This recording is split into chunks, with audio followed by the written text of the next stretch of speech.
So, ladies and gentlemen, please welcome to our webinar sponsored by ETCOR. So, this is your moderator, Mr. Jericho D. Ecija. I am presently connected. I am presently employed at Salcedo Vocational High School, a master teacher, from the division of Eastern Samar. Okay, so please welcome to our webinar sponsored by Educational Research Center. Project SAGIP MANANALIKSIK for Everyone presents the free webinar for grade 11 and grade 12 students entitled Practical Research 1, Qualitative Research, Quarter 2, weeks 3 and 4 lessons, MELCs-aligned webinar. Okay, so to start with, I want to call on Sir Dave Prudence Ginto Tayag to give us the to give his opening message.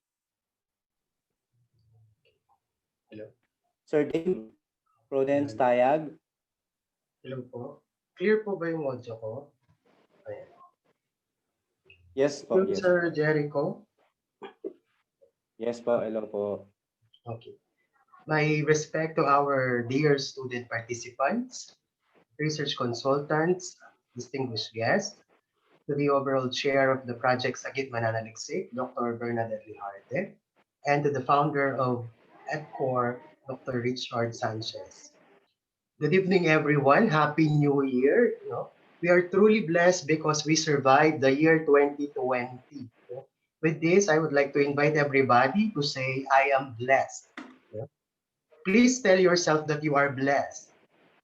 Sige nga, let me see. I am blessed. No? You are blessed. We are blessed because you are here and we are about to enjoy the opportunity to learn with the guidance of our equally competent gentleman in this platform, our multi-awarded speaker, Sir Mark Jameson, Perez, and our highly competent or highly proficient teacher moderator, Sir Jericho D. Ecija, about planning for data collection, developing research instrument and analysis, as well as presenting research methodology. Despite the pandemic, you are here to join us and take part in the ETCOR's advocacy. Most researchers agree that qualitative research is the foundation of all researches since it enables us to generate narrative information that aims to describe a particular phenomenon. However, the bulk of work in doing such an endeavor may be considered cumbersome. In the end, doing qualitative research is fulfilling. My dear students, this is a chance for you to capacitate your skills in conducting research. Grab your pen and paper and jot down notes because the more senses that you use to learn, the higher the chance of retention. With this, I would like to invite everyone in this free webinar. Okay, ayan. Free webinar for grade 11 and 12 Filipino students entitled Practical Research 1 Qualitative Research Quarter 2, Weeks 3 to 4 Lesson MELCs-aligned. Sit back, relax, and enjoy learning. Have a prosperous new year. God bless us all. Thank you. Thank you so much, Sir Dave. This time is introduction to our speaker for this webinar. He is a goal-directed global multi-awardee and a man of human philosophy. Graduated from St. Mary's Angel College of Pampanga with honors and an academic distinction. Now, he is currently pursuing his Master's of Arts in Education, major in Educational Management at Don Honorario Ventura State University. He taught at Colegio de Sebastian, Pampanga, Incorporated with the subjects Practical Research 1, Qualitative Research, Practical Research 2, Quantitative Research, inquiries and investigation, general mathematics, pre-calculus, and basic calculus. Aside from engaging his time to teaching pedagogy, he is also a dynamic and respected leader, visionary, and mentor. In fact, at the age of 21, he was able to establish an organization that advocates humanity and human excellence. He is the founder and chairman at the Philippine Stewards for Humanity and Excellence Incorporated, a nonprofit organization which aims to promote life transformation towards excellence and initiate humanitarian and social activities. His academic life is as a learner is so fruitful and meaningful. He was bestowed with some of the following awards from his alma mater as Outstanding Pre-Service Teacher of the Year, Leadership Awardee, Pre-Board Top-Notcher, Proficiency in Preparation of Instructional Materials, Consistent Dense Lister, Most Outstanding Student, Second Honorable Mention, and Consistent Honor since kindergarten.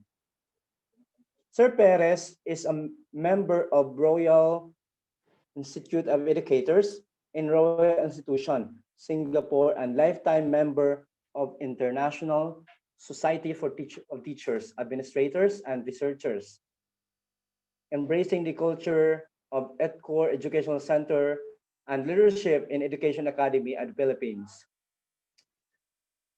Allow me to welcome our speaker for this webinar, no other than Sir Mark Jameson Spiritu Perez.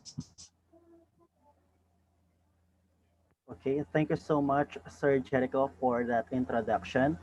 But before I am going to present our topic for this evening or our session for this evening, allow me to thank first, of course, our founder and the head for research consultant, Dr. Richard Sanchez, for this rare opportunity and privilege that you have given me. And of course, Okay. I would also like to thank and acknowledge the presence of Dr. Bernadette Lehardy, our overall project coordinator, our session moderator, Sir Jericho Ecija, and my fellow research consultants, and of course, our center of the stage for this evening, who are none other than our student researchers. Okay, so once again, good evening to each and everyone.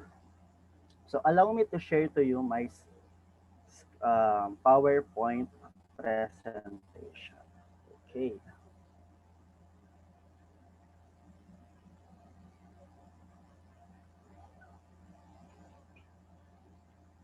Okay. So the topic that was assigned to me is the practical research one, qualitative research, the quarter 2 weeks, 3 to 4 lessons, which are MELCs-aligned. And once again, I am Mr. Mark Jameson Espiritu Perez, the founder and chairman of the Philippine Stewards for Humanity and Excellence Incorporated. And here is the presentation flow, or the flow of the presentation. First, the learning objective. Second is the introduction of the topic. Third is the presentation of the topic. Fourth is the application. And the fifth one is the conclusion and recommendation. And if there are some of you, particularly my fellow research consultants who would like to add up or share their expertise and ideas regarding this topic, I am encouraging you to please help me to give and impart more wisdom and knowledge to our student participants or to our student researchers. And for the participants, I am encouraging you also to please collaborate, and if there are some questions being asked to you, kindly use our platform as to answer the questions that are being asked. Okay. And for our learning objectives, first one describes data collection.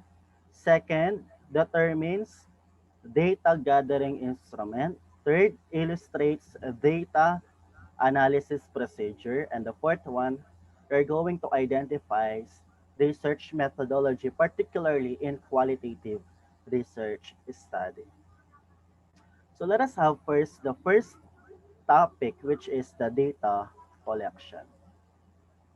So what can you see in the picture? Okay, what can you see in the picture? What can you say about the pictures? Anyone? So there are um, some words here which talks about observation, second questionnaires, third interviews, and fourth one is the focus group sessions. So what can you say about this? So I'm giving you 5 to 10 seconds to comment your answer.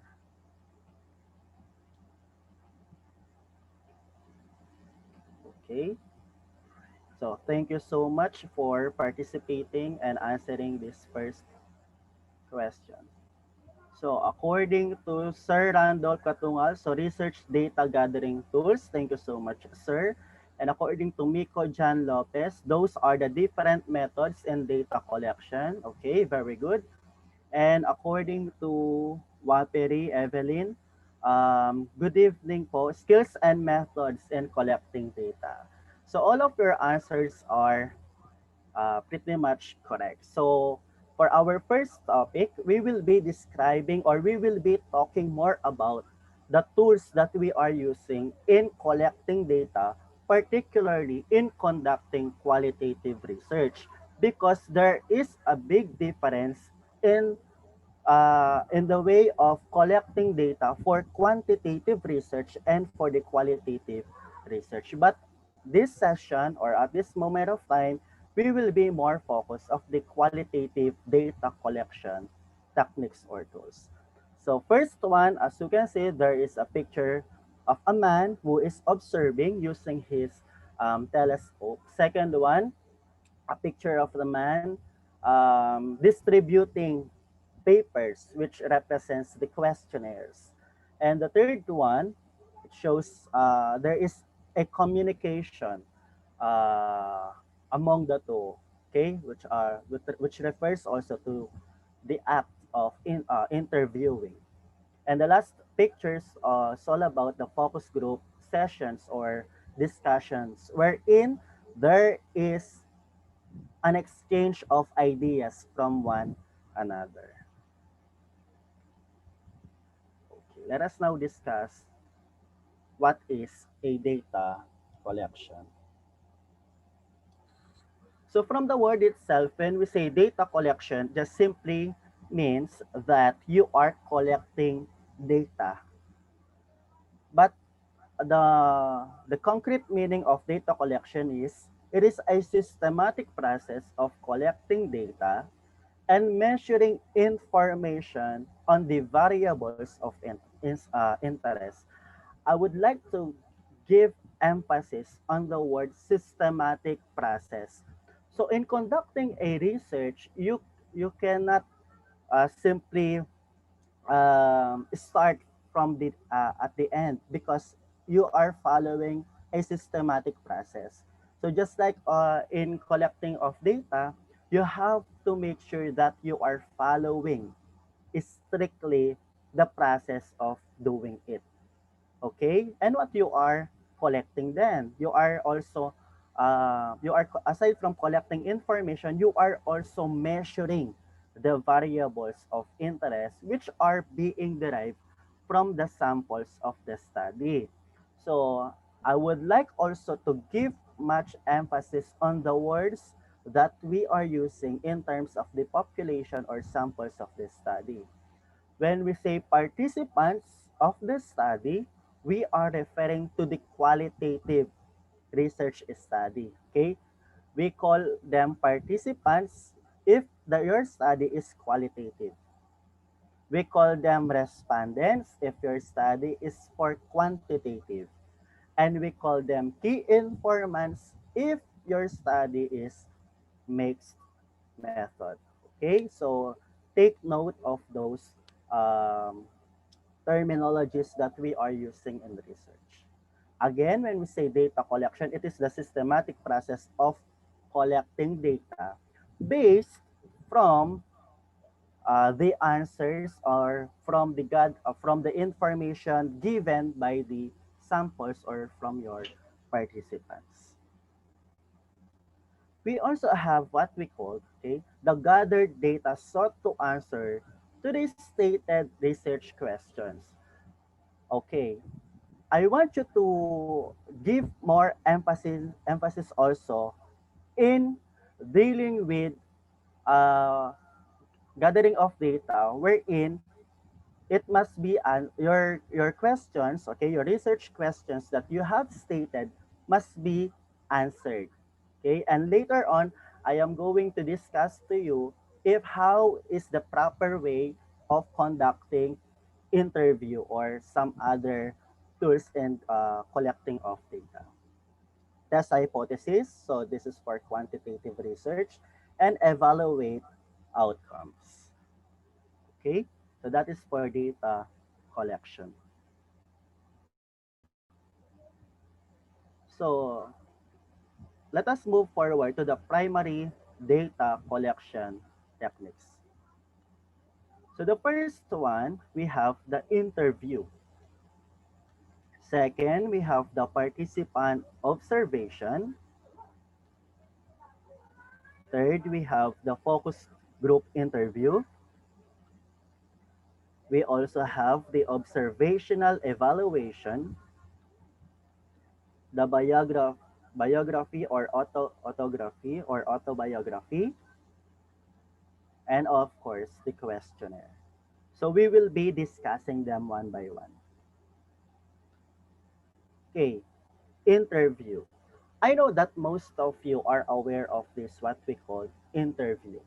Interview is not just for research, but in any area or field of specialization or disciplines, we are always conducting interview. For example, uh, I would like to relate it to you. Okay, for example, the Tonight with Boy Abunda. That is a form, even if it is a talk show, it is a form of interview. Our newscasters, okay, our field reporters, okay, on a particular network, so they are also conducting interview. Others, especially this during this time of pandemic, most of the times our government officials are being asked about what are the protocols, what are the decisions should be made, what are the healthy and safety measures or protocols that we have to follow. Okay, and these are being done through interview. So what is interview in research? So in interview, okay, we are conducting interview particularly in qualitative research for them to know their experiences to a specific or particular study. For example, your studies about the experiences or a phenomenological study about the perspective of the students in the new normal. For example, so as a student then, you are going to share your experiences. Perhaps or maybe some of you they will say whenever that we are having modules, okay, there are times that we are easily distracted because of the house doing of household chores, or our neighbors uh, are are so noisy, okay, those are still considered as your experiences. Perhaps some of you will say the data connection or the network is unstable or your internet connection is unstable. Okay, if you are referring to that kind of study, your experiences, your perspective, okay, uh, about the educational system in the new normal. Second, the feelings. Okay, so in qualitative research or qualitative study, what you feel is very important. Okay? What you feel, what you believe, what you perceive is very important. In quantitative research, okay, quantitative research doesn't um your point of views, your feelings are not important. But in qualitative research, your feelings are important. Okay? So kayo as a students, okay, yung nararamdaman ninyo ay napaka-importante. Your opinions, your experiences, your what you have went through in your life are very important. The lessons that you've acquired from a specific phenomena or from a specific situation, okay, that you have experienced is very important. Yung nararamdaman mo. Next, your beliefs. Okay? So what if, okay, I would like to also to tell you, okay, in in answering an interview or a question, okay, an interview, your beliefs, okay, matters the most also. Okay? The researcher or the analyst has no power, has no authority to change what is your belief system, what is your faith. Kung ano, because that is as it is. In qualitative, even the period, even the saying of mm, okay, okay, those are being enlisted. Okay? So kasama po 'yon. Because that is still part of your feelings, your expressions of your feelings. Okay. In interview, outlooks and point of views are also being discussed. Okay? Just like what I have mentioned a while ago.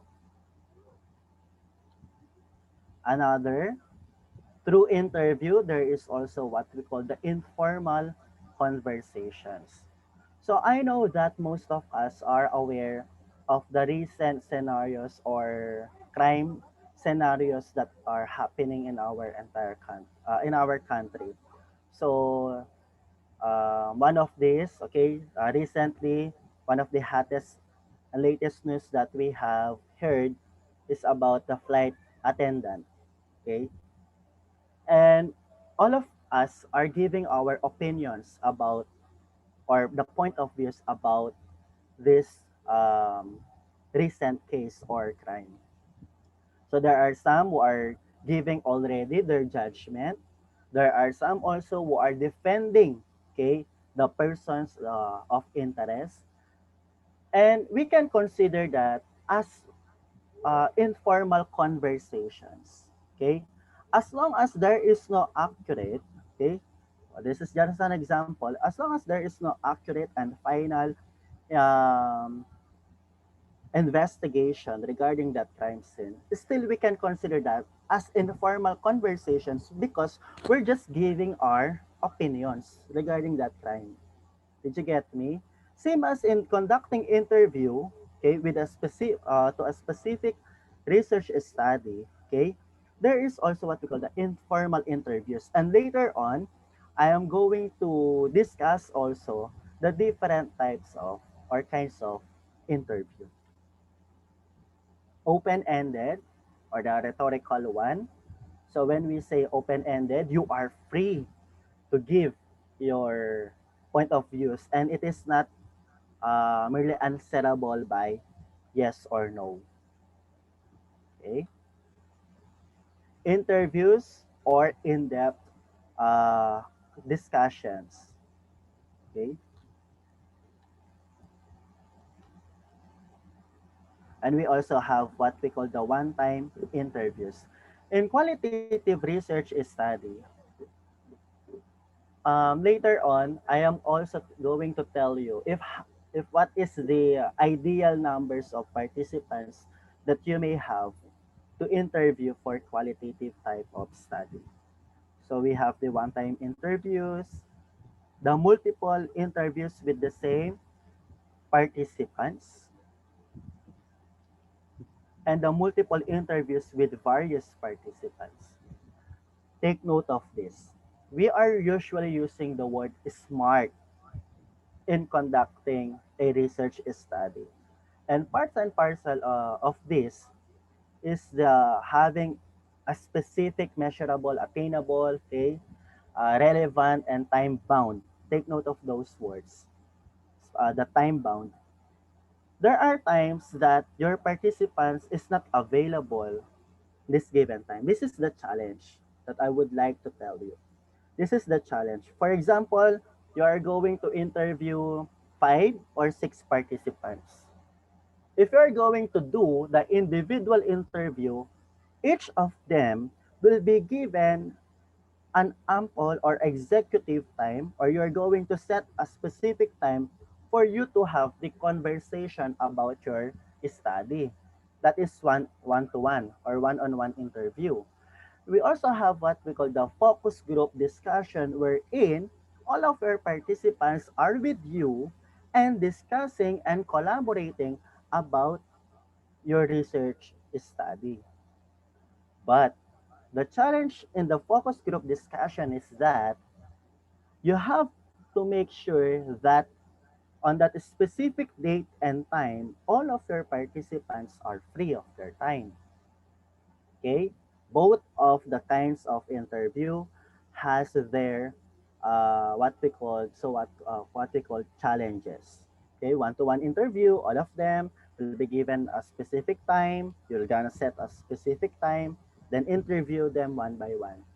Same as also with the focus group discussion, wherein they will be sitting. Okay, you will be with them for a certain or hour, then you will be talking about your study. Okay, and just like what I have told you, the group interviews. So what are the kinds of interview? First one, let us have the structured interview.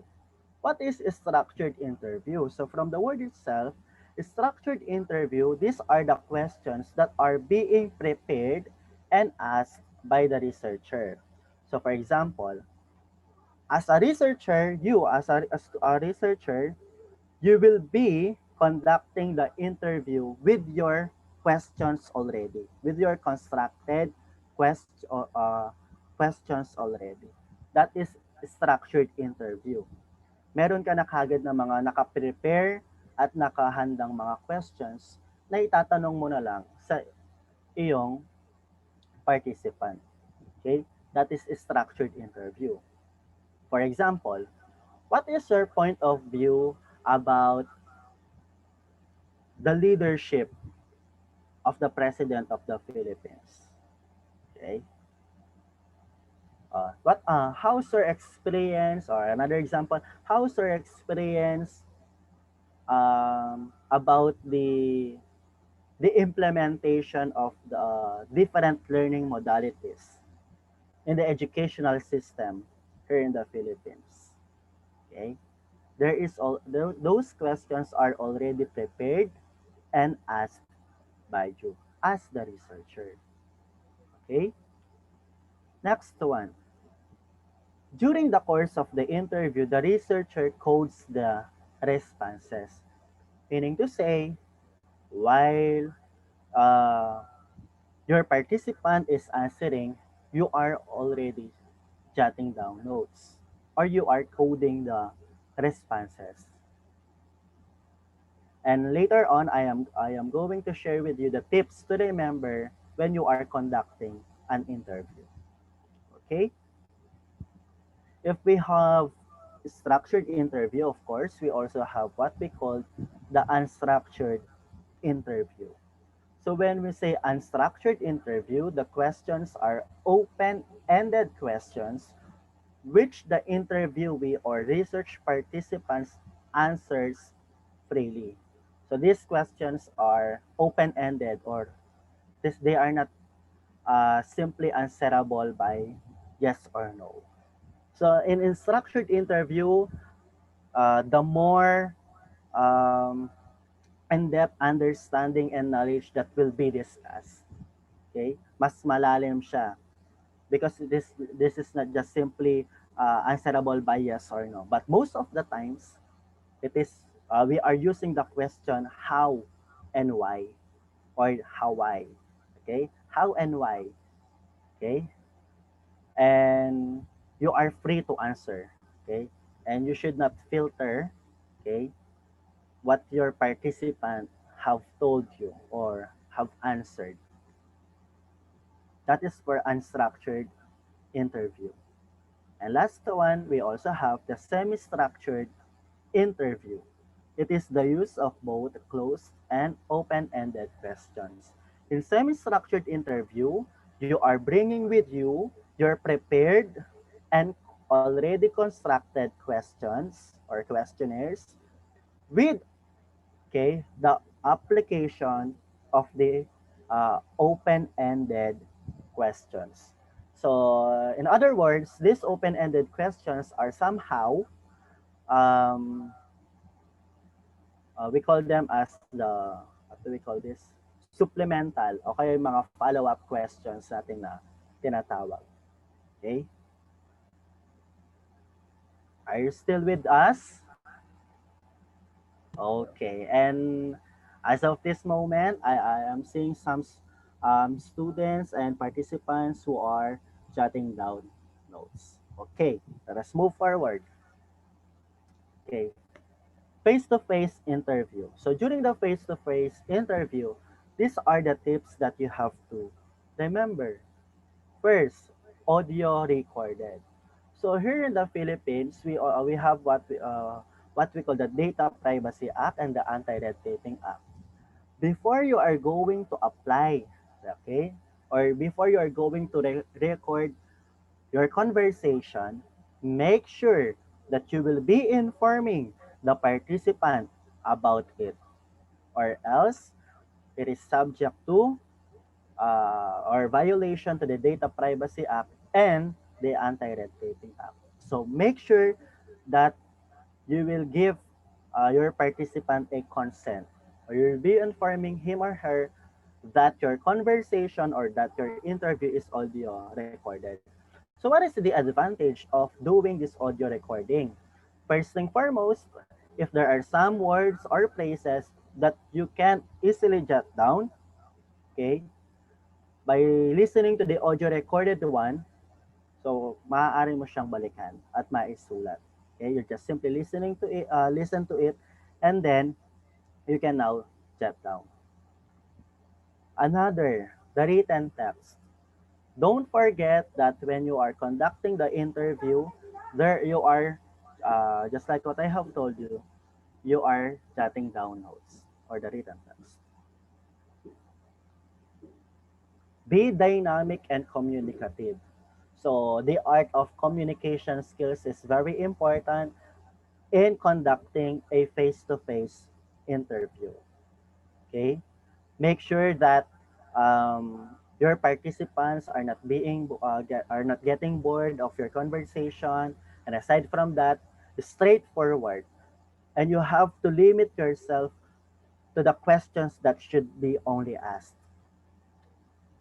And of course, you have to be formal. You have to wear formal or semi-formal attire because you are talking to the pool of experts. You are talking to the person who are highly educated, and of course they are filled with wisdom and knowledge, and of course insights that they can share with you.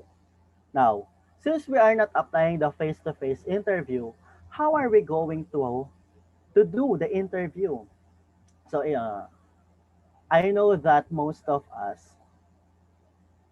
I know that most of us um, are aware that we have to adapt to the new normal. Okay? We have to adapt to the new normal. So, research is still possible even if there is a COVID-19 or if there is a new variant of the COVID-19. Still, research is possible. How? Through Zoom meeting, through Google Meet, okay? Another, it can be done through Messenger or video chat or video call, through Skype, through Viber. Okay, so those interview is still possible even if during this time of pandemic. So what is the advantage of conducting interview with these platforms or using these internet platforms?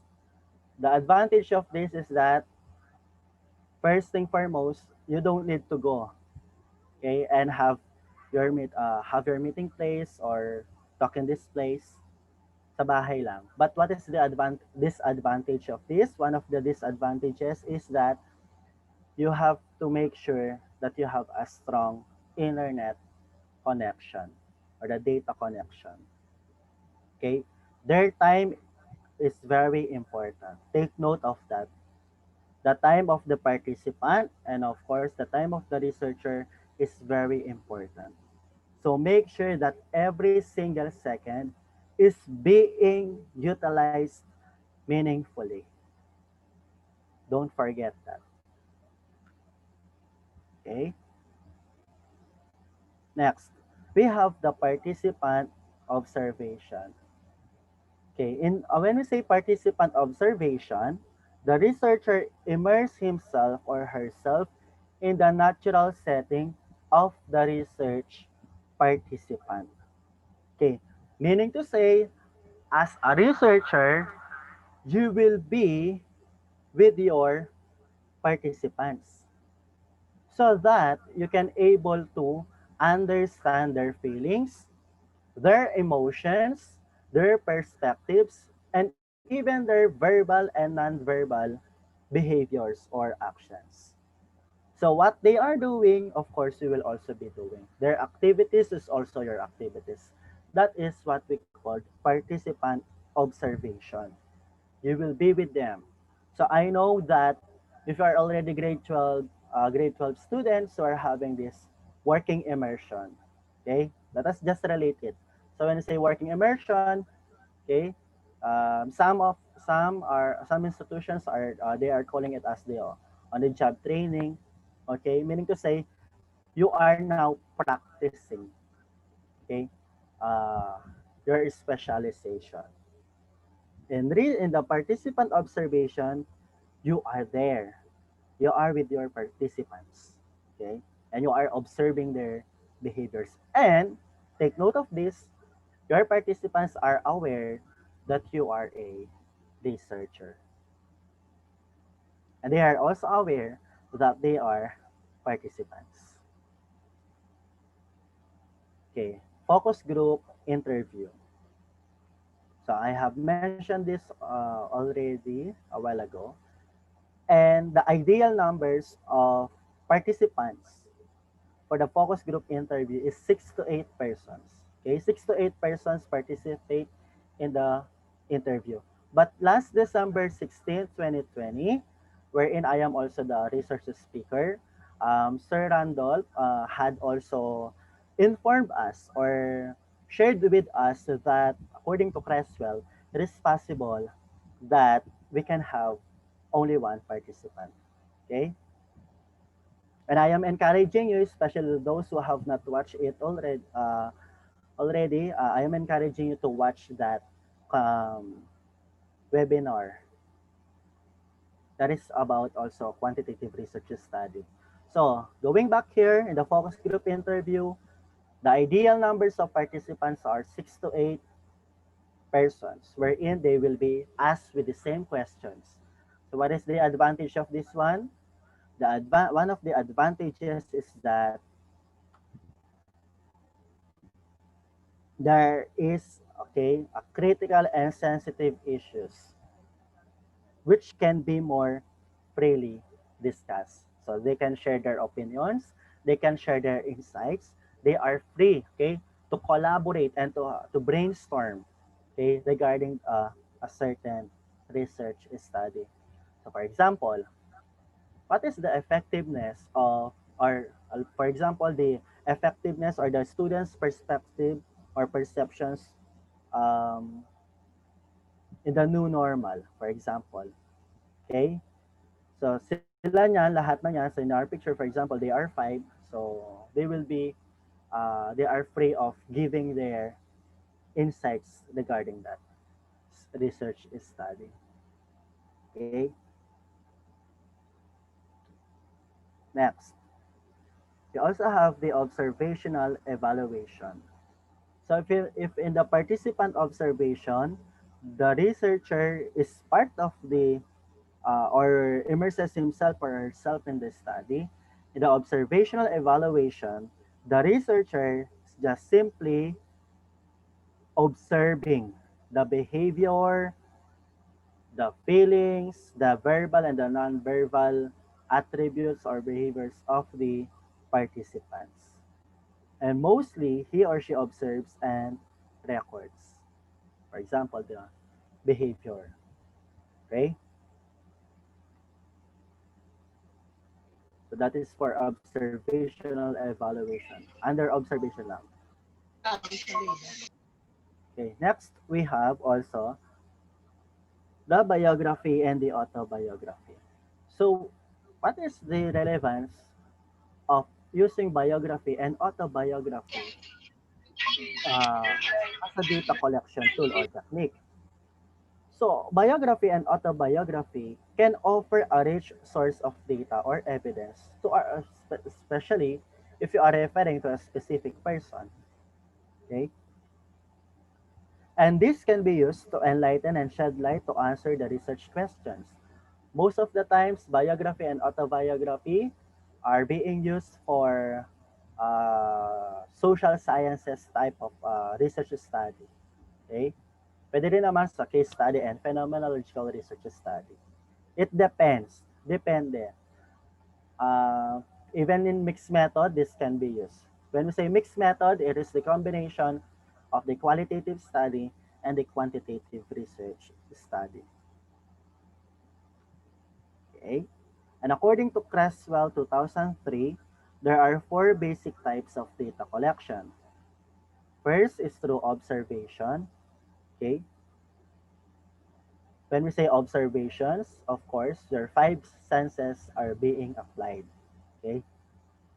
Na-apply mo yan. Depende Depende sa study. Baka naman sabihin nyo, kailangan namin matikman. Depende po sa study. Okay? Depende yan. Next one, we have the interviews. We also have what we call the documents. This can be used in collecting data. And also the audiovisual materials. So there is no reason for us that it is impossible, okay, or it's not possible for us to conduct a research study and to collect data in spite and despite of the COVID-19. There is still means, okay, or mode wherein you can collect data. And I have discussed it to you already. Okay. And I am going to share with you the data collection procedure or okay. First one, you have to ask for permission to a respective office or authority. In collecting data, specifically to an institution or school, hospital, church, or whatever kind of institution it is, you have to practice ethical standards or ethical guidelines in conducting your research study. You have to ask first for the permission of that respective authority or person. Second, informing the participants regarding the research study, which might include the risk, okay, the responsibilities, if ever that is you have, there's a certain responsibilities to be practiced or manifested, okay. You have to inform your participants. Administration of the interview, okay. Don't forget the different kinds of interview and how are you going to conduct an interview. So after administration of interview, you can now proceed to collecting and sorting of gathered data. Okay, just like what I have told you, the expressions, the mannerisms are also included. Every bin, okay, in qualitative research or in qualitative study, every bin is being counted. Lahat kasama siya. And it depends upon you because it is subjective. Depende sa iyo kung ano yung pipiliin mo. But don't be biased. Okay? And in conducting your research study, always make sure that you are not beginning with an end in mind. Afterwards, okay, interpretation of gathered data. Again, in qualitative research study, we are not using um, statistics, okay, in um, interpreting your gathered data.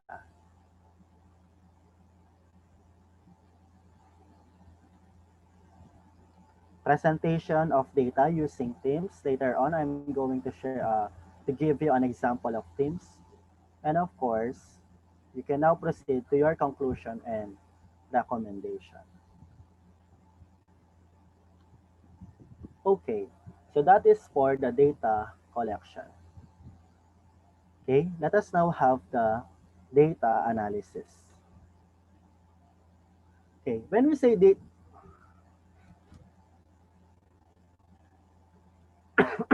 excuse me. So when we say data analysis and qualitative research, it is defined as the process of systematically searching and arranging the interview transcripts, observation notes or the field notes, or other non-textual materials that the researcher accumulates to increase the understanding of the phenomenon. Of course, there must be a gathering of data or collection of data before you can apply the data analysis.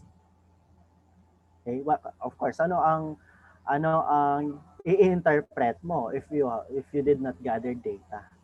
Okay, there must be a gathered data. Then what are you going to do with those collected data? You have to analyze them. And how are you going to analyze them? By arranging the interview transcripts and giving them, for example, or applying the coding process or the coding system. So what is coding? So when we say coding, it is the process of analyzing and reading of the data. It is also the process of associating a code to a word or phrase. For example, before that, let us have this coding strategies and methods.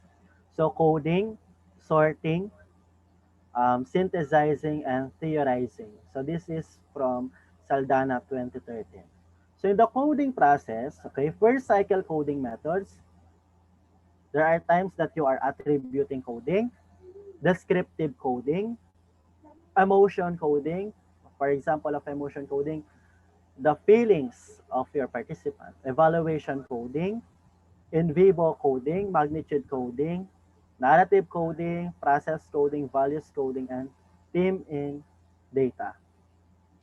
During the sorting after the first cycle coding, categorizing codes and generating teams based on relationship between codes, because there are times that a certain idea had been mentioned by participant A, which is also being mentioned by participant B. So you are now then, if you are now then going to analyze if there is similarities or differences among or between the two ideas or gathered idea, code frequencies and underlying meaning across codes. And second cycle coding methods, we have the pattern coding, the focus coding, actual coding, and theoretical coding. So let us discuss them. So when we say attribute coding, coding features of research, sites, participants, and materials being studied. So for example, participants' age, gender, and educational level. Don't be confused when we are using the word sex and gender in our research study. When we say sex, it's only male and female. But when we say gender, we are including the LGBT plus community or the lesbian, gay, bisexual, transgender, and so on and so forth. Educational level or the educational attainment, okay, we also particular about the secondary level because we have the junior high school and the senior high school level. And don't be confused when they say and what is your undergraduate level. Pag sinabing undergrad, hindi yung you did not finish it. When we say technically speaking, when we say undergraduate, It is your bachelor's degree or bachelor's level. And during your graduate level, ito yung graduate study or the master's level or degree. Then postgraduate studies. Okay, yung mga doctoral na mas mataas pa doon. Don't be confused in using those terminologies. That is for attribute codings. Next one is the emotion coding, which refers to the coding participants' sentiments, feelings, reactions, excitements, and sensations. For example, your participant said, "Wow, this is amazing. This is terrific. This is sounds great. This is awesome." So those are included because those are part of the emotion coding from participants' viewpoint and from the researcher's standpoint. And some examples are hopelessness, anxiety, pessimism, and denial. For example, in the observation, okay, you have found out that if a certain if a certain child or if a certain student has an unstable internet connection, okay, he or she will feel anxious or pessimistic. Okay, so that is still part of emotion coding. Okay, the experiences. In vivo coding, it refers to the coding by using participants' own words. Examples: never again, payback time, no negotiation. Okay, these are participants' own words. When we say value coding, coding participants' values, attitudes, and beliefs. For examples, in education, the sense of uncertainty and the existence of discrimination. We also have the narrative coding, coding participants' stories, including their interaction with others and retelling them. Because during the interview, you are under control. You cannot control what your participants will be saying or will be telling you. And there are some participants who are sentimentals, or we will be sharing their sentiments with you. So you have to give time in sharing and retelling their stories or experiences. Okay? That is what we call the narrative coding. They can be structured as follows: abstract or the summary, orientation, the characters, setting and time, the complicating action, the response or the reaction, the evaluation or the essence, the results or the consequence, and the code or the lessons and the conclusions. Okay? Okay. When we say narrative coding, we are following the yung balangkas, okay, or the series, okay, of retelling an event. Meron kayong rising action, okay, the climax, the denouement, and the conclusion. Let us have an example from Charmsda 1995 as cited in Brown and Clark 2013. So this is an example. So if you have lupus, I mean, one day it's my liver, one day it's my joints, one day it's my head. And so if you're going to give a specific code for this statement of participant A, you can say that these are shifting symptoms or having inconsistent days. You are going to analyze this given data using your own words, which must be related and tantamount to the statements given by your participants. Okay, another. It's like people really think you're a hypochondriac if you keep complaining about different ailments. So, it is all about interpreting images of self given by others. Okay? And last one, we have the it's like you don't want to say anything because people are going to start thinking, God Don't go near her. Avoiding disclosure and predicting rejection. So based from this statement, if you are going to say it about it, they might feel that they are being rejected. So that is the process on how we apply the coding or the coding process. Okay, and what if there are similarities? You just simply combine the two statements. So what if there are differences, different codings, of course. And these are the examples of themes that I am referring to. After doing the codings, you have to interpret them using the themes. In qualitative research, we are using the themes. For example, biodiversity and performance of crop plants. So based from this study, these five statements can be attributed to the biodiversity and performance of crop plants. So valorization of plant genetic resources. Second, genome diversity and evolution. Mechanisms of reproduction, growth and metabolism, mechanisms of resistance and stress tolerance. Where did you get these five attributes? You get this based from the statements given by your participants. Because you are not going to interpret it by by statement.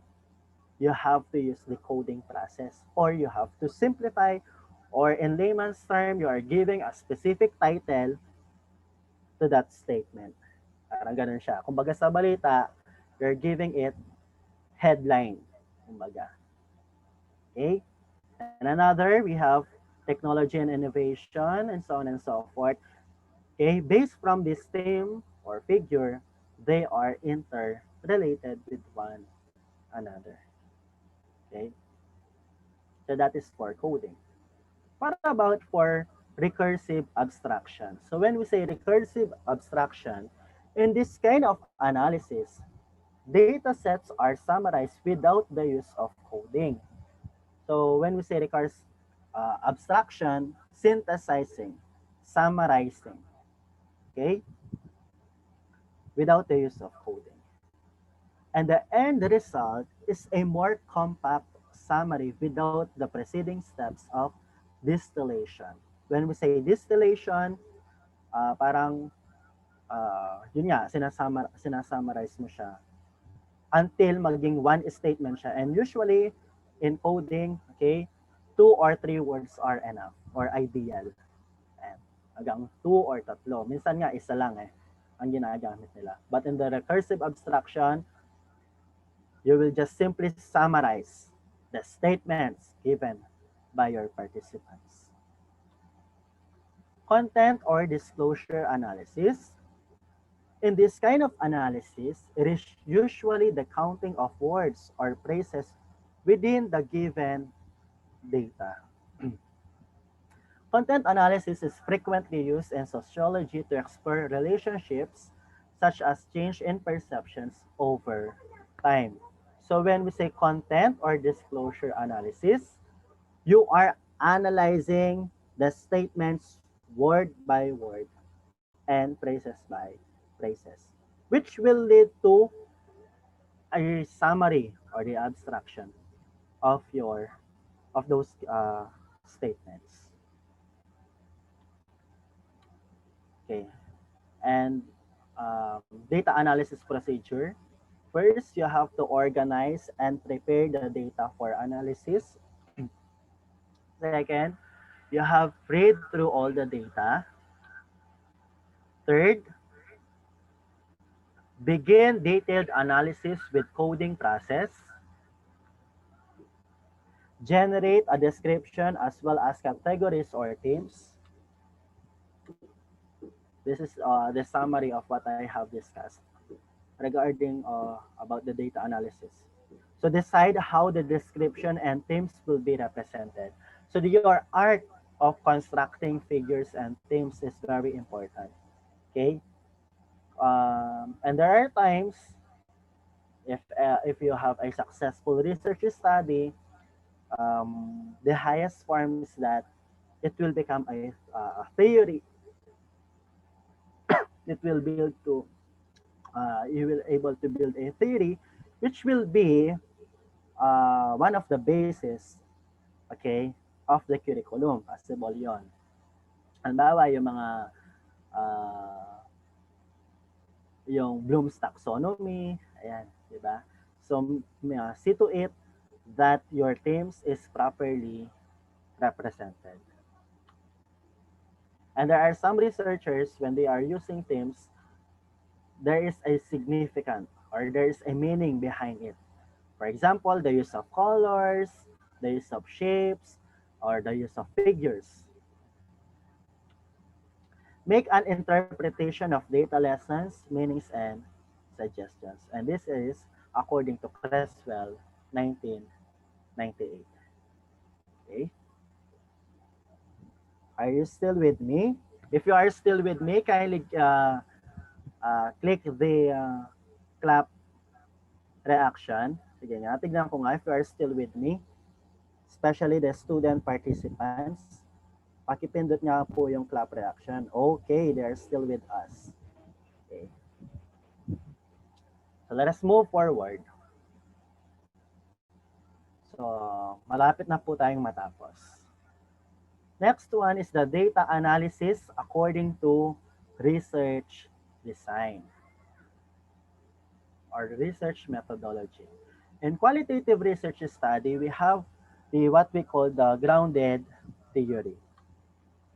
So when we say grounded theory, it is the process of doing or constructing a theory, okay, or you are generating categories of information which are wherein open coding is being applied.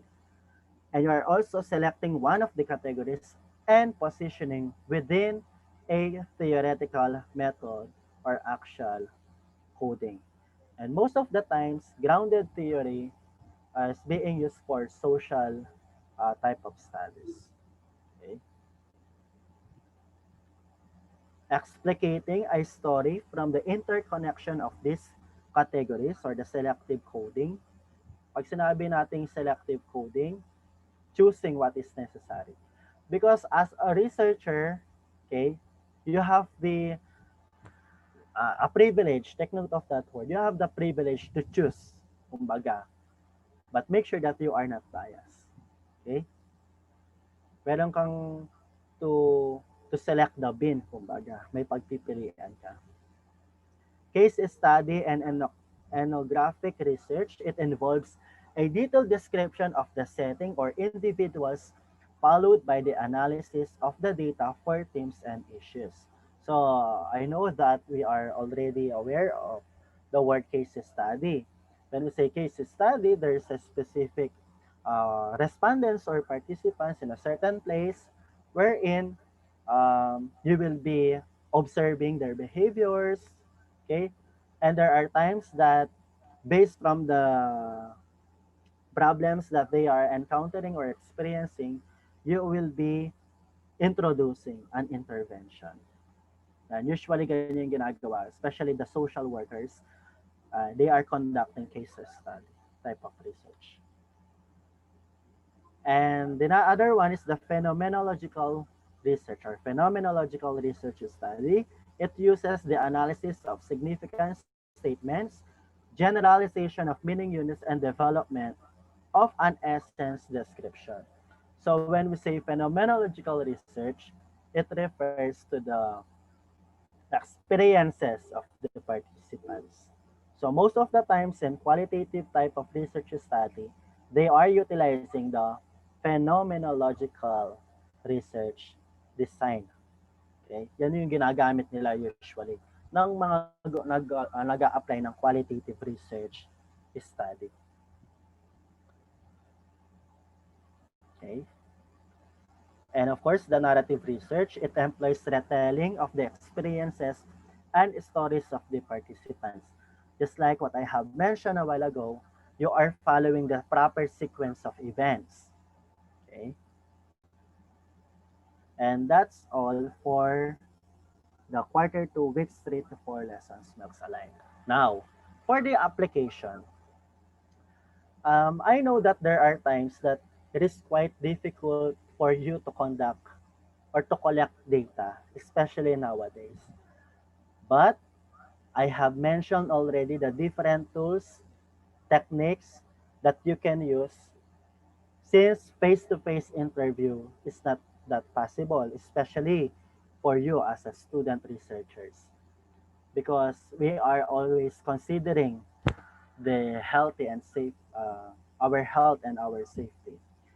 So you can use Messenger, Google Meet, Viber, Skype, um, Zoom. Okay, you can apply it.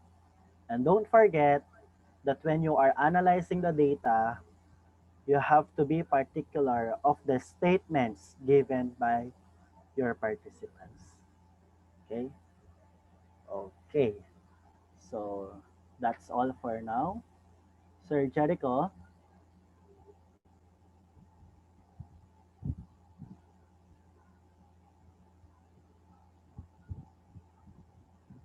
Hello po. Ayan. So, thank you so much, Sir Mark Jameson Spiritu. Ayan, si Sir Mark. So, before we proceed to our next segment, yung participants, alive po ba? Hello? Alive pa po participants? Participants? Hello? Andyan pa ba yung mga participants? Yes, sir. Proceed, sir. Ayan. and So, Sir Jericho, before that, I would also like to appreciate students who are jotting down notes. Okay, always remember that you can Yes. use these insights, okay, these topics for your future, okay, research study, especially whatever would be your course that you want to be in your college level or college life or tertiary level, Yes po. whether you like it or not, there is a research. If you are grade 11, when you are about to be a grade 12 student, you will have the quantitative or practical research too for the first sem. And for the second sem, the triple I research. Okay? And for your college level, Yes po. one of the partial requirements that you have to do before having your diploma, okay, and wearing that, one of the best dress ever is conducting a research study. So don't forget that. And Okay. aside from that, research is very important. Whenever we go, wherever we are, research is existing. Research is already part of our lives. Okay? Research is already under the sun, existing under the sun. We are all Yes. product of research. Take note of that. Okay? Uh, Yes. because Nobody of can escape research. yes, because of curiosity. Gadgets, technologies are product of research. What we are Yes. wearing right now is a product of research. Okay? Tayo as a human being, we are product of research. As our parents, how? Okay? So we are all Mm-mm. product of research. Don't forget that. Yes, Sir Jericho. Okay. Sir, may chat kanina, no? May chat kanina doon sa isang ano natin participant. Kailan daw pwedeng gamitin ang FGD or focus group discussion? Para sa mga kaka-join lang ng webinar natin. Sir, ang question is kailan when do we use FGD as a tool for data gathering? We are using the focus group discussion or the in-depth interviews depending on the level of difficulty of your research study. So most of the times you are applying the focus group discussions if your topic, if it is sensitive or it requires critical analysis. Okay? Usually, yan po yung ginagawa natin, Okay. the focus group discussion. Because there are full of experts who will give you ideas and insights regarding that study that you are going to conduct. So mas maraming ideas, mas maganda. Kasi by that, you can get different points of views. Okay? And we can say that Okay. these 6 to 8 persons are having the same perspectives. Because whether we like it or not, we admit it or not, we have different points of views. Remember that as a researchers, we have, and as a human being, we have different point of views, beliefs, and opinions regarding a specific research study. Because there is no study that fit all. Parang strategies yan eh. Okay? Pwedeng effective siya dito, pwedeng sa kanya hindi. Pwedeng applicable siya sa participant A, pwedeng sa participant B hindi siya applicable. So that is my insight or opinion with regards to the focus group discussion. Okay, thank you so much, sir. So this time, may I request kung meron pa bang questions? Do you have still questions? Hello, participants. Nandyan pa ba yung participants natin? Pwede bang mag picture taking tayo para makita ko yung participants? Kindly on your mic, your Pati po nakisama your videos, your cameras. ang lalamunan po.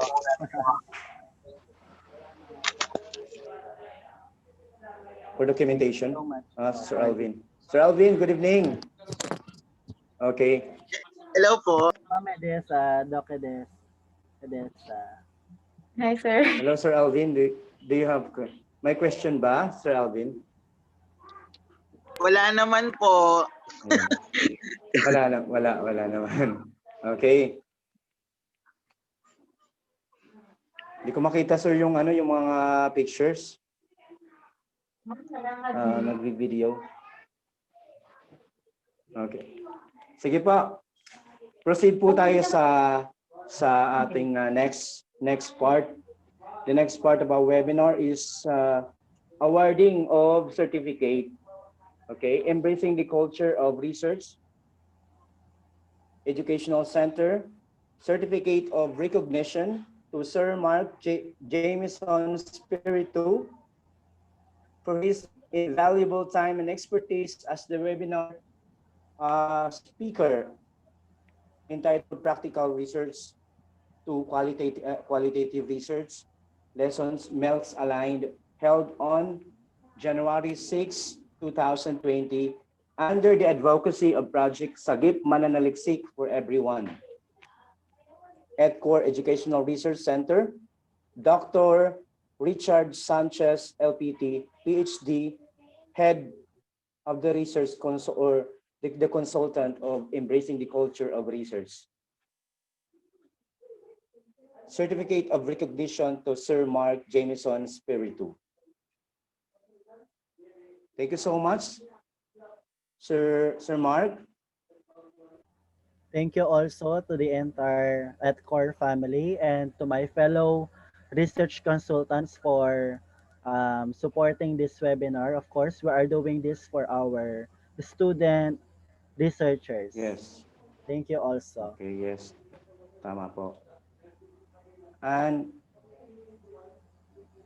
at this time, we are about to end our webinar, and this time is a closing remark to be given to us by no other than Dr. Bernadette Lejarde. Ma'am Bernadette. Okay, good evening everyone and Happy New Year po. Okay. So yan. I would like to extend my gratitude to everyone for joining us in today's webinar. Practical Research 1, Qualitative Research, Quarter 2, Weeks 3 and 4, which extensively lectured and discussed by Mr. Jameson E. Perez. To our able moderator, Mr. Jericho D. Eija. Tama po ba, sir? Iha, yes po, yes po. Okay. To Mr. Dave Prudence Tayag for giving us a warm opening remarks. To our dynamic founder, Doc Richard Sanchez, and to all ETCOR consultants, guests, and more importantly, to you, our dear students, for attending this free webinar. Please continue supporting ETCOR's advocacy project, SAGIP MANANALIKSIK for everyone. Again, thank you very much. Happy New Year and continue embracing the culture of research. Thank you very much po. Okay, ayan po. So, ma'am, thank you so much. Ma'am Bernadette, thank you so much. Sir Jericho. Yes po, nasa chat box po natin yung evaluation evaluation link. It's https://docs.google.com/d1adoz990sy. Ayan po, na-chat ko po yung evaluation link. Please answer the evaluation link, my dear participants. Sir Jericho. Hello po, sir. Good evening everyone. Hello, sir. Regarding the evaluation po, hindi lang po natin kaagad na open. Mamaya po open po natin after the event. May nag-chat kasi hindi na mag-accept ng response. We just forgot to open that. We'll open that later. And meron pong nag-chat sa akin personally isa sa mga research consultant natin. Nabilisan niya yata sa mga pangyayari na tayo ay nasa awarding na pala. Maybe we can ask more our participants, baka mayroon pa silang mga katanungan or sharing, something like that.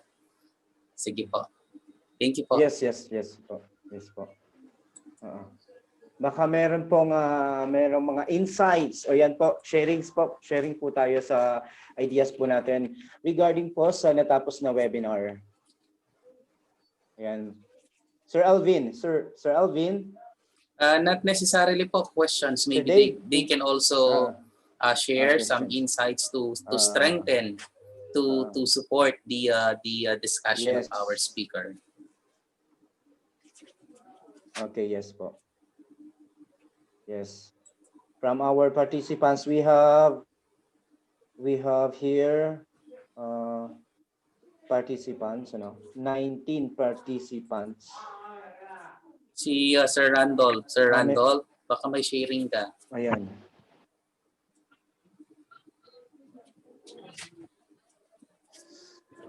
Sir Randolph Katungal. Sir, good evening. Yeah, good evening too.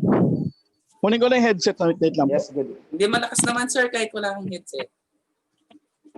Sige sir. Ano lang sir, Doc Sanchez, yung sa FGD and the in-depth interviews kasi Open mo naman ang camera mo para makita namin ang look mo ngayong bagong taon. Yan, 2021. Actually Doc, kasi I have read some related literature and studies saying na when we use FGD kasi wala namang actually particular number of participants. However, syempre more than one siya.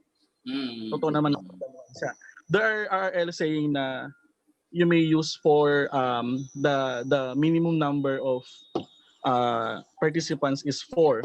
Yes, Pwedeng mag-extend 10. Meron din namang you saturate the population from 80 to 90% of the population para makakuha ka ng sample. Kasi nga po 'di ba sa quali, we don't use computation of samples. Then for quanti naman, yes, we compute for samples. Then sa multiple in-depth interviews kasi ang nakita ko lang dyan, Doc Sanchez and the other ETCOR consultants na sa in-depth interviews kasi may mga participants na nahihiyang mag-divulge ng kanilang responses. Kaya mas particular tayo or mas encourage yung FGD natin. Meron din namang mga participants na ayaw mag-participate sa in-depth interview or the individual interview kasi nahihiya silang kayong dalawa lang na mag-uusap. So, it depends naman yun, hindi lang siya sa characteristic or level ng study mo. It's actually on the feelings of the participants. Kasi nga, yun nga experiences. So syempre, may mga participants na nahihiyang mag-participate pag individual. Opo. Kaya may of GFGD po tayong tinatawag. Kaya yun. So depende na rin yun sa consent ng participants kung if they really wanted to participate in an individual interview or through focus group sessions. Pwede rin nating itanong Sir Randolph sa mismong speaker. Nandito pa ba yung si Sir Mark? Ano ba yung kailan ba dapat gumamit ng individual interviews or kailan ba dapat mag-FGD? Ano yung mga rules or sa mga readings po natin? Kailan tayo dapat mag-individual one-on-one interview at kailan ang FGD? Okay po. Medyo nawala po ako po. Thank you for coming back po. Okay po. Usually we are applying the one-on-one interview, especially if the research study is sensitive.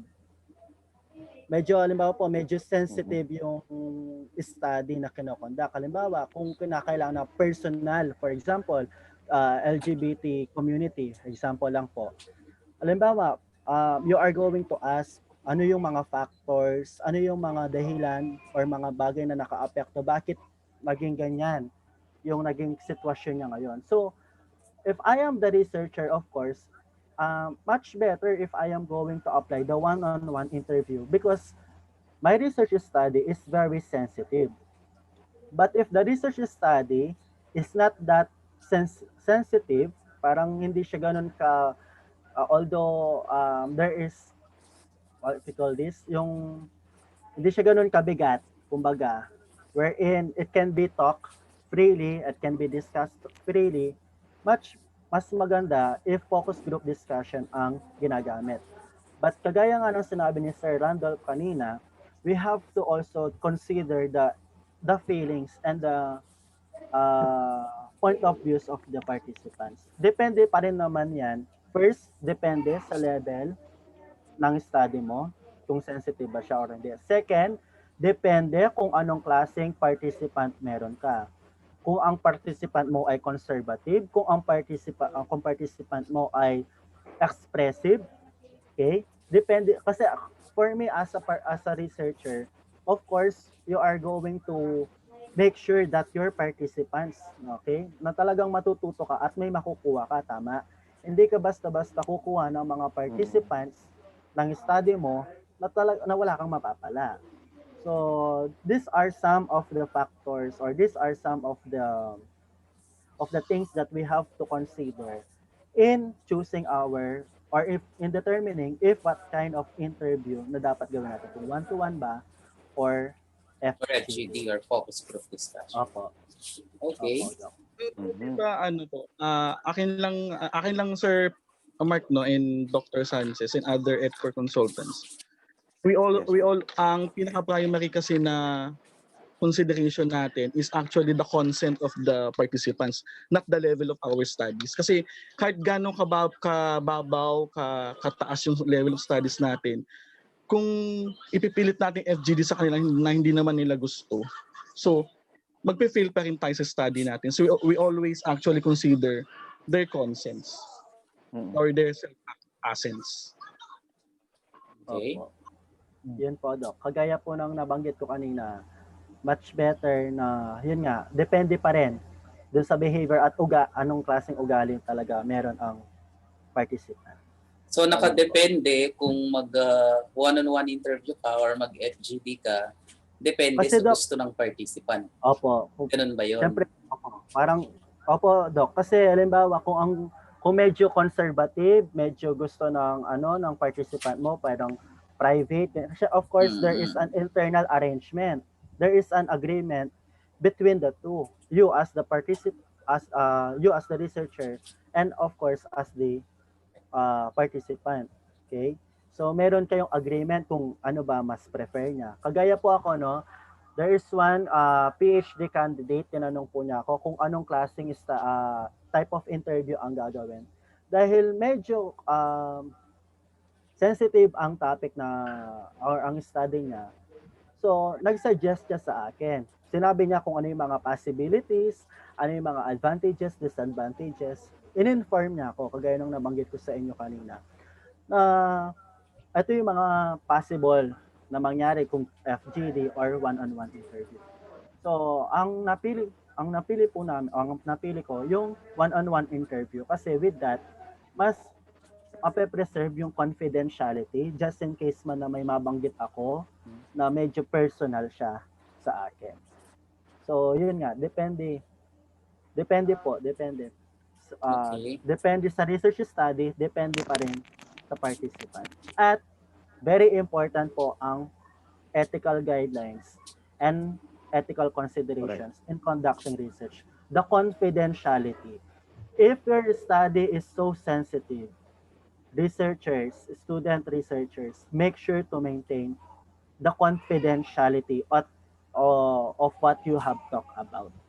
Okay? Huwag kayong basta-basta mag-divulge. Kasi may mga participants, kasi especially nowadays, ang pumili ng participant is another challenge. Lalo na kung ang mga pipiliin mong participant ay talagang pool of experts. Very challenging. Kasi nga, i-consider mo pa yung time. Marami kang i-consider. So, yun po, Doc Sanchez. Okay, thank you po, sir. Ako po rin, I agree with you yung dun kanina na one consideration para malaman natin kung one-on-one interview ba or a focus group discussion ay depende sa level ng pagiging sensitibo nung pinag-uusapan. That is one good point. I agree with you. Mag-add ako, another consideration siguro ay depende rin sa gusto nating malaman. Halimbawa, meron kasing mga bagay na gusto nating malaman from the point of view ng isang grupo na hindi mo the nature of the study nga does not want na magkakaisa sila kasi nga gusto niyang makita kung ano yung opinion ng buong grupo. So that is one possible scenario. Hindi niya pwedeng sabihin, ay gusto ko solo. Hindi kasi ako komportable sa FGD kasi gusto ko one-on-one ang interview. But that will defeat the purpose na gusto mong malaman ang opinion ng isang grupo halimbawa. So yun. Although dun sa kaninang opinion mo at opinion ni Sir Randolph na depende rin sa gusto ng participant. Medyo meron lang akong doon. I'm sorry meron akong konting reservation doon. Para kasi sa akin, in my opinion, in qualitative research, hindi siguro tayo dapat magdedepende sa gusto ng participant. Kung komportable siya sa one-on-one interview o kaya kung komportable siya sa na naka-FGD sila. Kasi sabi ko nga, that will violate the purpose. Yung nature ng study, kung ang nature ng study, nire-require niya na dapat mag-one-on-one ka, dapat one-on-one ka. Kung nire-require ng study mo, based sa nature ng study mo, na FGD ang gagamitin mo, mag-FGD ka. Ngayon, halimbawa, kung nire-require ng study mo na FGD ka, ang gusto ng participant ay individual, ang opinion ko doon, maybe he or she is not the right participant for you. Palitan mo. Because kung mag-a-adjust ka doon sa gusto niya, parang nag-adjust ka for practicality reasons para may makuha kang participant, but that defeated the purpose na kasi yung study mo hindi malalaman mo kung one-on-one dapat ang gagamitin mo or focus group discussion, depende sa hinihingi ng study, depende sa nature niya. Hindi mo dapat i-adjust 'yon hindi mo dapat i-adjust 'yon sa gusto or ayaw ng participants. Kung gagawin niya yon, maybe we can find another participant. Kaya nga sabi niyo kanina, meron naman tayong consent form. Dun sa bago tayo mag-collect ng datos, naka-indicate na rin doon ano ang paraan ng pag-kolekta natin ng datos. Doon pa lang malalaman na niya, doon pa lang mag-a-agree na siya or uurong na siya doon sa part na yun. Kung hindi siya agree doon sa paraan ng data collection. But that is just my opinion. I may be wrong. Depende rin sa opinion ng iba. Thank you.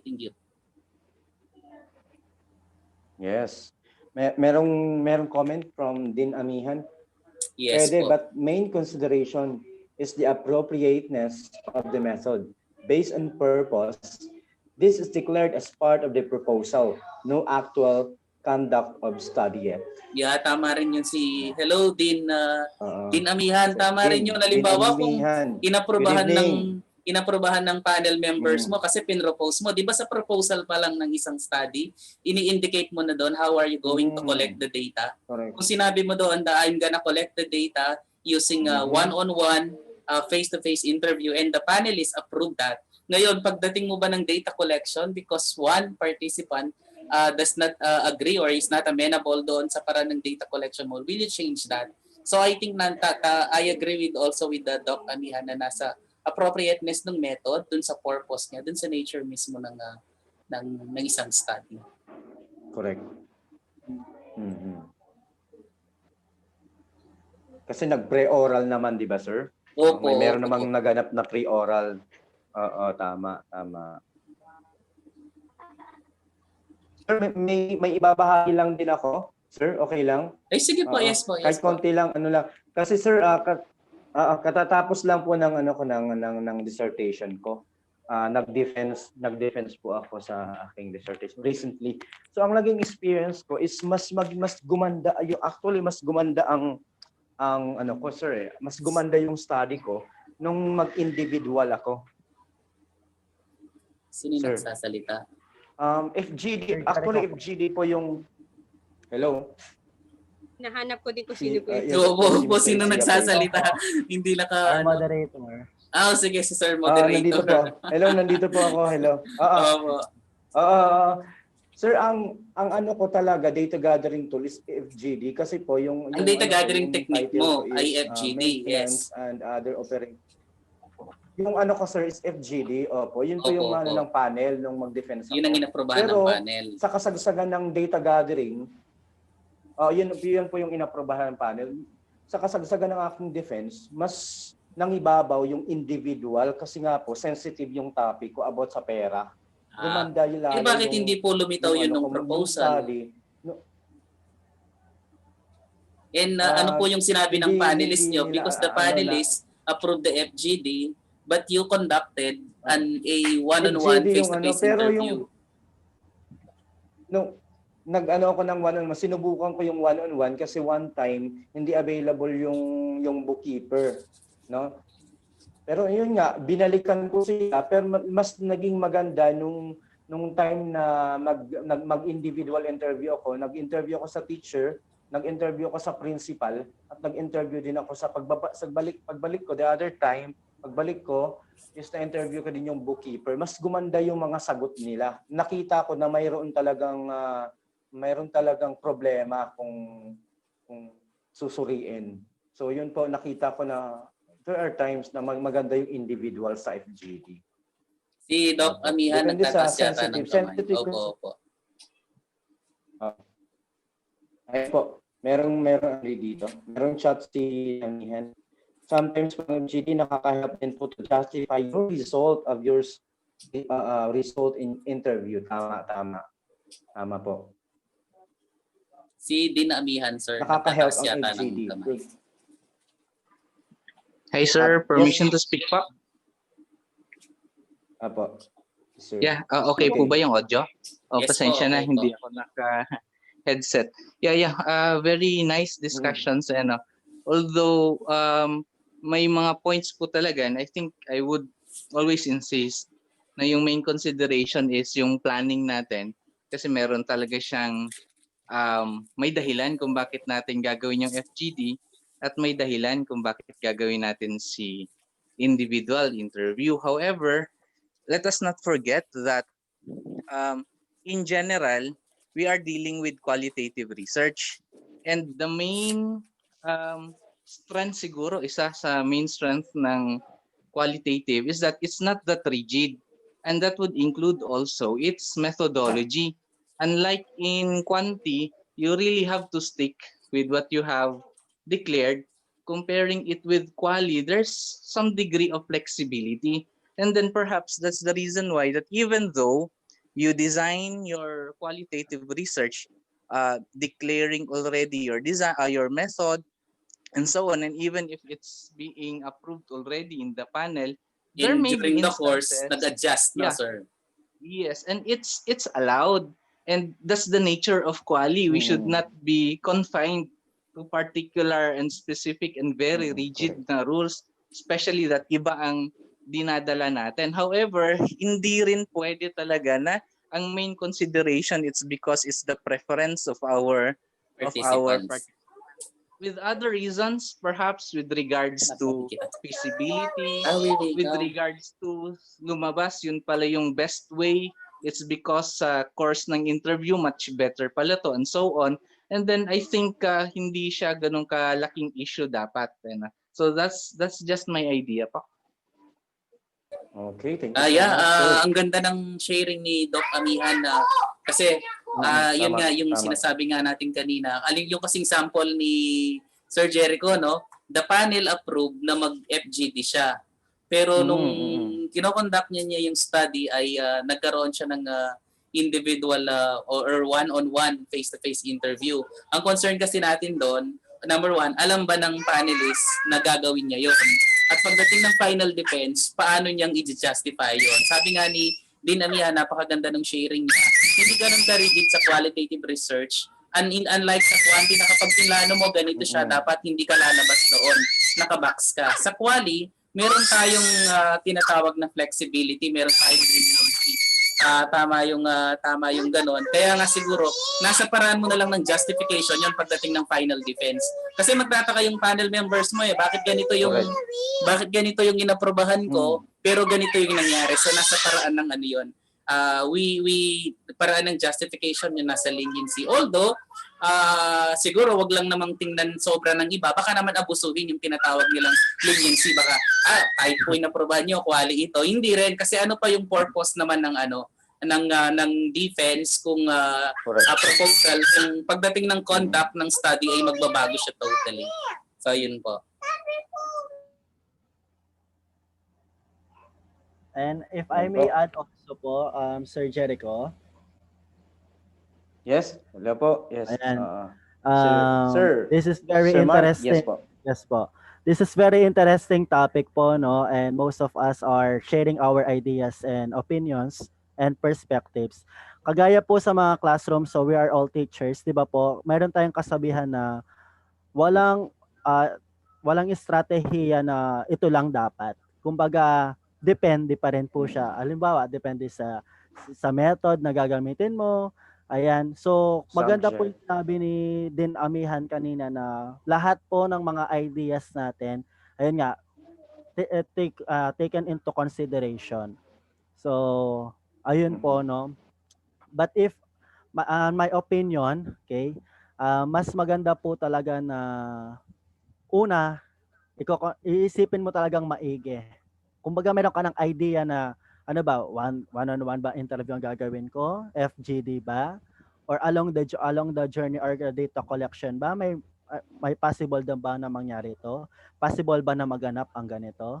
Okay? So yun yung mga kino-consider din natin. Kasi nga, unlike sa quantitative, bigay mo ang questionnaire, interpret mo yan, okay? Paggawa mo sa SPSS, yan na, tapos na. Interpret mo using the figures, graphs, tapos na. Unlike sa qualitative, ito very, although subjective, akala mo pagkatapos ng interview, yun na, tapos na hindi. Yun nga, may process of coding, may process of teaming, and may process din siya na kung saan dapat hindi ka bias. Okay? Hindi ka dapat bias. Aside from that, yung pag-conduct mo lang ng interview, ng time, pag-set ng time na kung saan mag-uusap kayo, okay, that is very challenging. Sir Mark. Yes po, Doc. Siguro po ganito. Kasi isa sa mga pinambabato nila sa ating mga nasa linya. Sorry sa mga ang inclination si Doc Desa yan, mga quanti babies yung mga yan. Sa ating mga qualitative research, yun nga yung leniency kung minsan yung ang iba mas grabe pa yung words na hindi objective. Although may pagka-subjective ang qualitative research, pero mayroong paraan para maayos mo yung credibility ng datos natin, yung paper natin.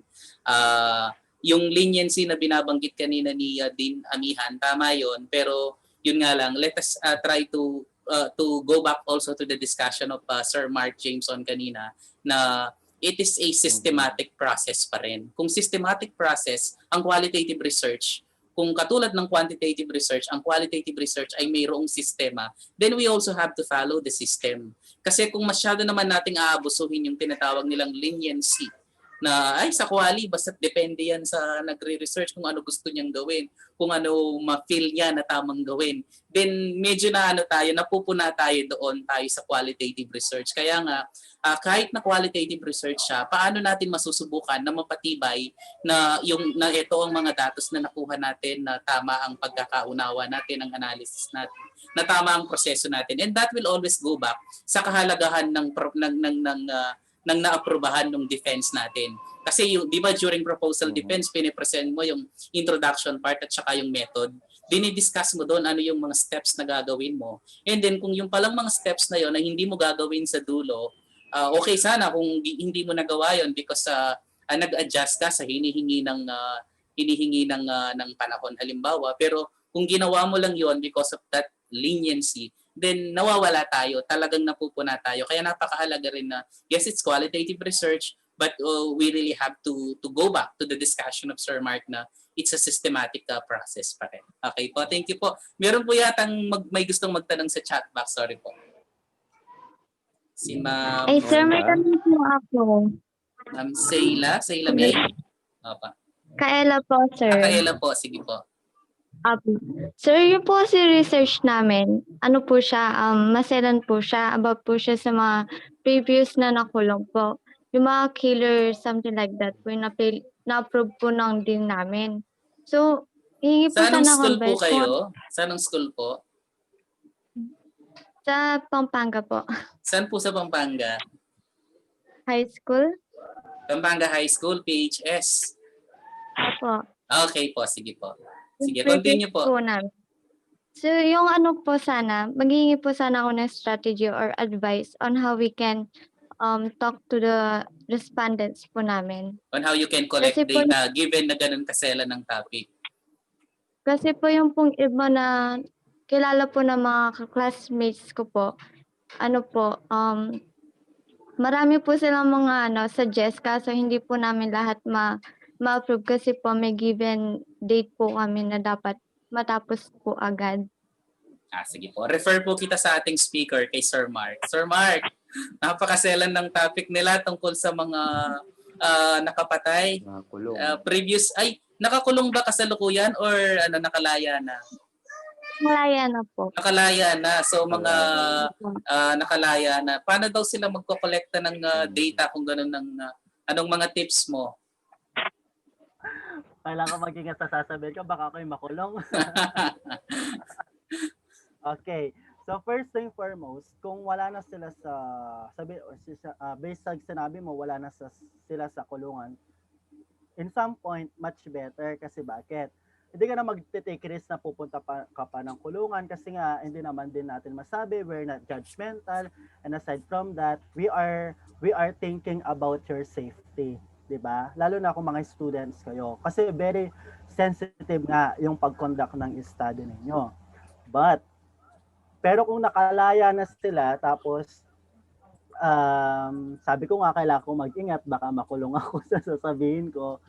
Kung nakalaya na sila at mas maganda, okay, during this time of pandemic, if I may suggest, you can apply yung through virtual yung interview na gagawin ninyo. This is just my opinion if you are thinking about your safety. Again, I am not being judgmental. No, we are not judging or depriving them, but we are always after your safety. Pero kung kayo, okay, tiwala kayo, may kakilala kayo dun sa mga yon, kagaya nung nabanggit mo kanina, may kakilala, di okay lang, walang masama if you are going to have the interview with them. But see to it, your safety is very important. Okay? Yung safety ninyo ang napakalaga. Yes, si Dr. Edesa, ayan, may sasuggest din po siya. So yun yung mga ko lang. Thank you, Sir Mark. Permission to ask question pala. Anak, ilang taon ka na? Ilang taon na kayo basically? 17 po to 18. Okay, kasi po, I don't know po sa ang ruling, hindi ko po alam sir yung ruling sa ibang school, pero pag sensitive po at ganyang ka-sensitive, unang-una if they cannot be accompanied by a psychologist, dapat po hindi inaalaw kasi po sensitive po yung Kaela, inalaw ba kayo ng Pampanga High School? Pinangalanan mo na rin. Were you given permission to conduct this study? Ako bigla.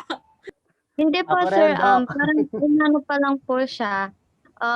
Pinopropose po lagi siya ng mga classmates po. I Opo, tapos see. may biglang nag-check na lang daw po bigla ata. So natakot po ako kasi maano po kami. Kaya nag-join na po ako dito para po makapaghingi po ng advice. In case po na maano po talaga. Ako, Doc, ang sa akin po, no, di ba, meron tayong semester. Ayan, very limited ang time ninyo. Ako, if I may suggest and don't be discouraged if I'll be telling this to you, but as far as your safety and aside from that, you must be accompanied by authorities, okay, as you conduct the study. Much better, Kaela, if you will be looking for another type of research study. Okay? Yes, sir. Considering, Apa. yes. Siguro that is also blessing in disguise that you are always being rejected.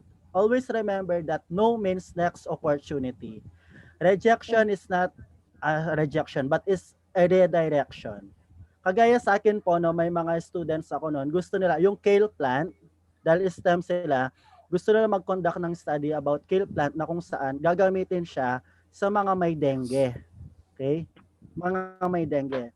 So dahil nakita ko, dahil syempre kakainin nila yung kale plant, what if nag-cause po yun ng effect sa kanila, sa mga patient, di piyari ako, di mapatay ako, kulong ako. So for me, Kaela, your teacher is considering also your welfare. Okay? Kino-consider niya yung welfare nyo, kaya siguro, yan nga, nare-revise or nare-reject yung study ninyo. But as far as we know, kagaya ng sinabi ni Dr. Ecija kanina, you must be accompanied by authorities, and at the same time, your welfare and your safety is very important. Okay? So, yun po yung sa akin. Si Sir Miko yata gusto yatang mag-share. Sir Miko.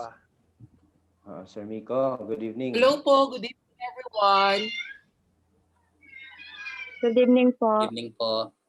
Good evening. Kaela, may I ask if, anong grade kayo? Grade 11 or grade 11, no? 12 po. 12.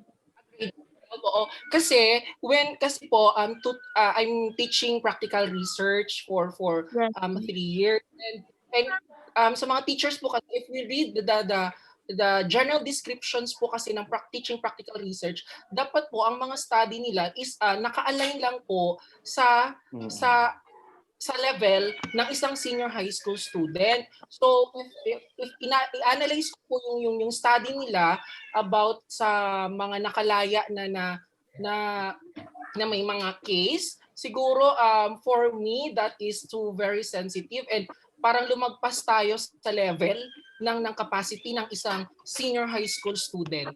So I think with respect to your research teacher, siguro napaka-sensitive kasi kailangan din ng psychologist na kasama niyan. So I think we better look for a more simple research. Kasi yung topic kasi yung subject kasi practical research, meaning yung mga dapat studihan is very practical and very useful sa community. Ayun po. Thank you. At saka Kaela Taktay. Alam mo, ang Region 3, nagpalabas siya ng bagong ng ruling regarding approval of research involving students, lalo na sa inyo.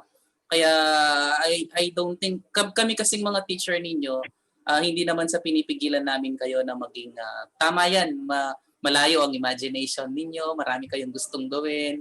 Okay naman yun eh. Kaming mga guro, we are supportive of that. However, we are also thinking of the yung safety ninyo.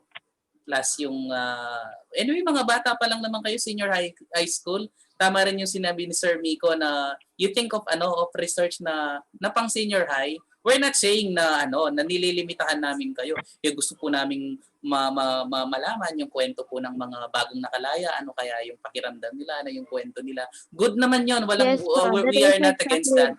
Oh, But you can think of other studies na doon lang sa level ng mga bata. Ganoon lang. Plus baka mahirapan kasi kayo na plus pati yung teacher mo kung aprobahan niya yan, baka malagay siya sa alanganin. Bakit inaprobahan niya halimbawa ang ganito? Tapos dadaan pa yan ng mga lalo na sa atin pa naman sa Region 3 ay dito sa division wala pa talaga tayong ethics review. Kaya nga ang nag-a-approve yung sa school pero medyo maselan yung part na yon. So okay yung mga advice ng mga research consultants natin. Gusto mo ba, Ms. Taktay, ETCOR will assign one research consultant sa inyo to assist you in your research? We can assign one kung may gustong mag-volunteer. That you can communicate virtually. Parang magiging ninyo. Hindi Parang, na sir nakakaya po. Hindi, okay lang. That's part of the advocacy of Hindi na po ETCOR. sir,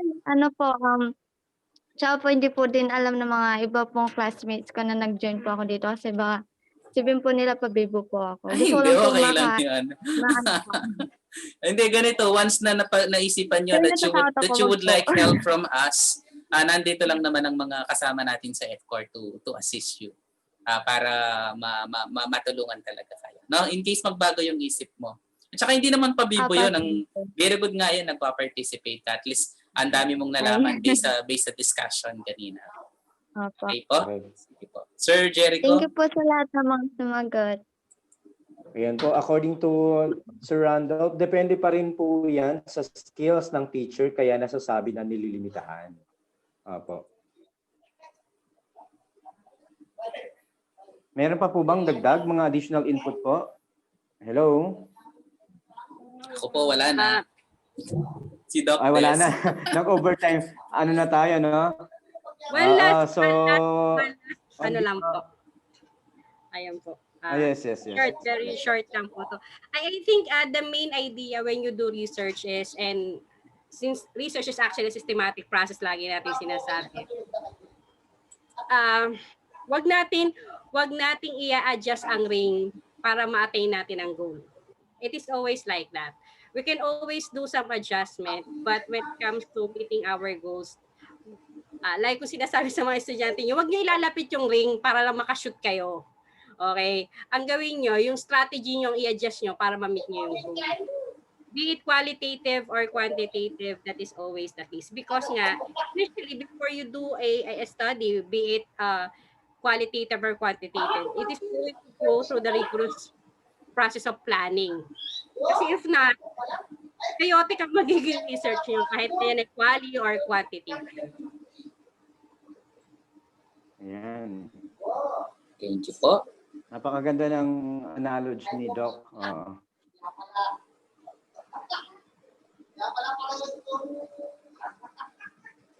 Hello po. Ayan po. Doc Sanchez. Okay na po? Meron pa ba? Medyo na tayo, no? Wala na? Wala na po? Wala na po Hello siguro. po. So on behalf of, wala na, no? So on behalf of ETCOR Admin, Dr. Sanchez and Dr. Lijarde, this has been your moderator, Sir Jericho D. Ecija saying good night. Thank you so much. Thank you. Thank you so much po. Good night po.